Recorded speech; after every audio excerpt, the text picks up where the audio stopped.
All right, we are making a beautiful tree picture today, a silhouette, and we are going to be working in pencil first probably, and then you're going to outline with black crayon and then do some painting.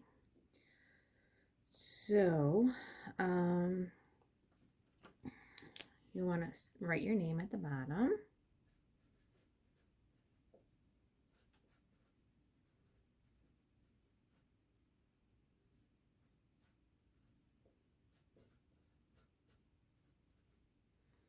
And I made this paper a little bit smaller because I thought it might look nice in a frame. So I'm doing an 8 by 10 here. My original was on a 9 by 12. And you're going to make a wavy line across.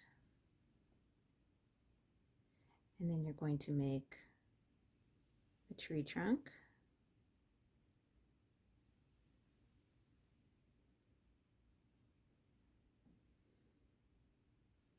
And then you're going to make branches.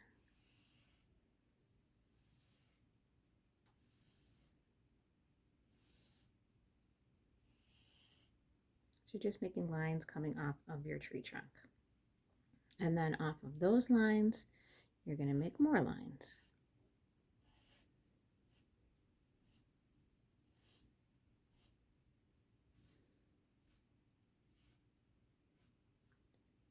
Sometimes I say it's like making a letter Y.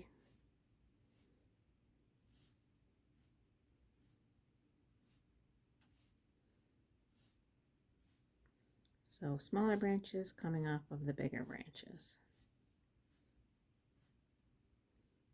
And your tree might be different. That's okay.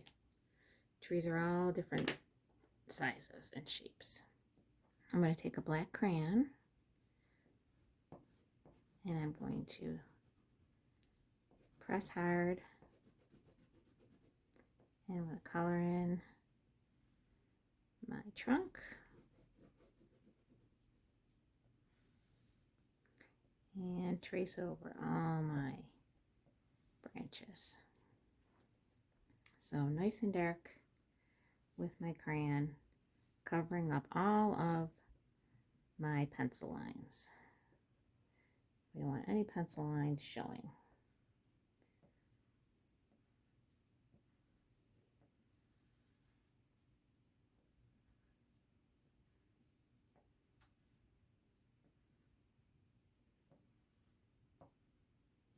Your tree could be taller, it might be shorter, the trunk might be thicker.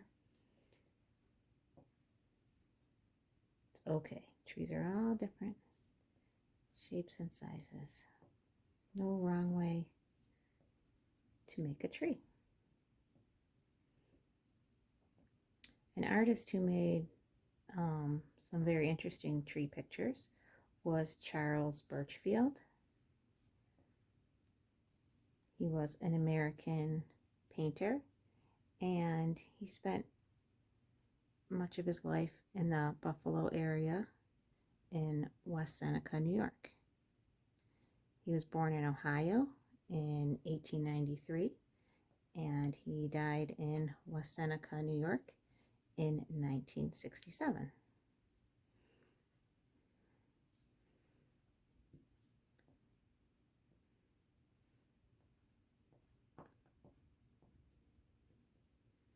All right, so I'm going to press nice and hard with my black so we get a nice dark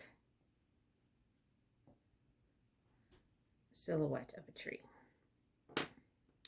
Then I'm going to take a white oil pastel, and I know it's hard to see white on white paper, but just have to trust me that it's there.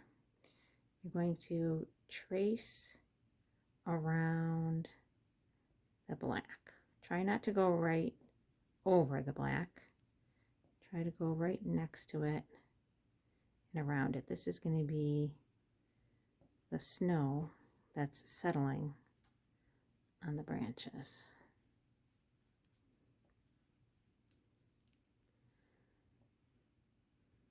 So Charles Burchfield made a lot of watercolor paintings.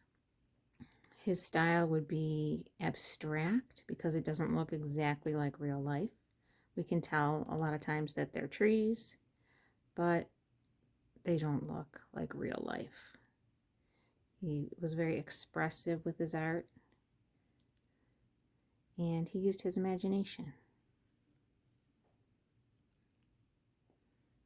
So he was changing things from the way they looked in real life.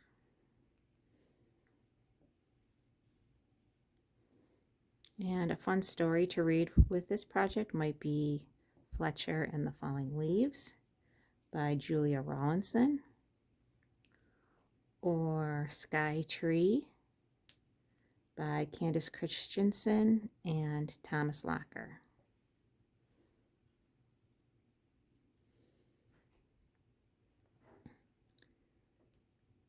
So Charles Burchfield was known for his watercolor scenes and his nature scenes and landscapes.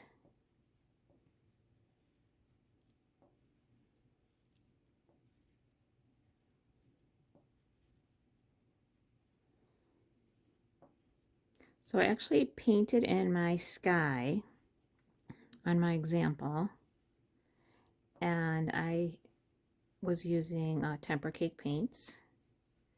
If you have just regular watercolor paints, that will work beautifully for this project too. Usually in my classroom I have the temper cakes and not the watercolor.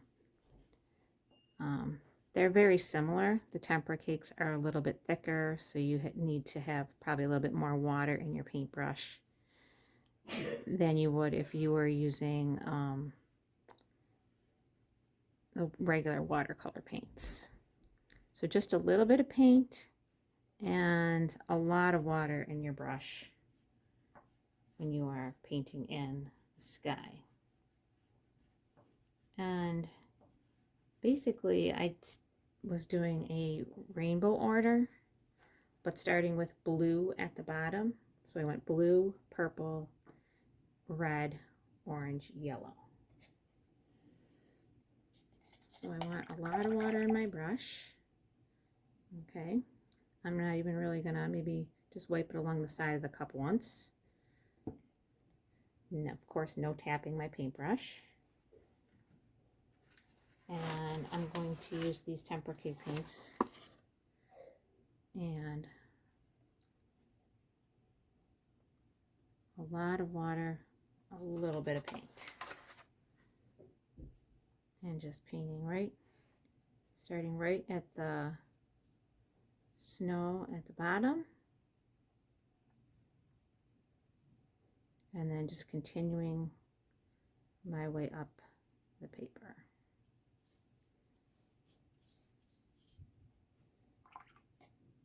So at first the blue, then some purple,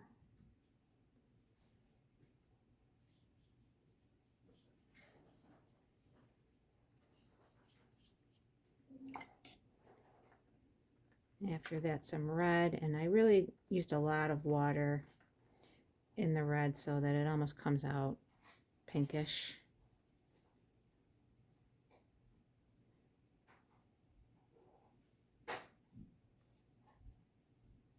And then as I get closer to my branches, you can see that the water in the paint very often doesn't mix with the oil pastels, the wax of the oil pastels.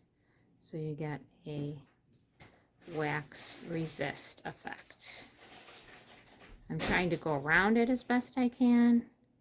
It might cover up some of my oil pastels, but it's not a big deal. We just want to get a little bit of that white accent for the snow effect. Okay, and my next color is going to be orange. And again, a lot of water and just a little bit of paint. And I'm just trying to be real gentle with my brush. I don't want to press hard because that could scrape away my white oil pastels that I used for the white snow.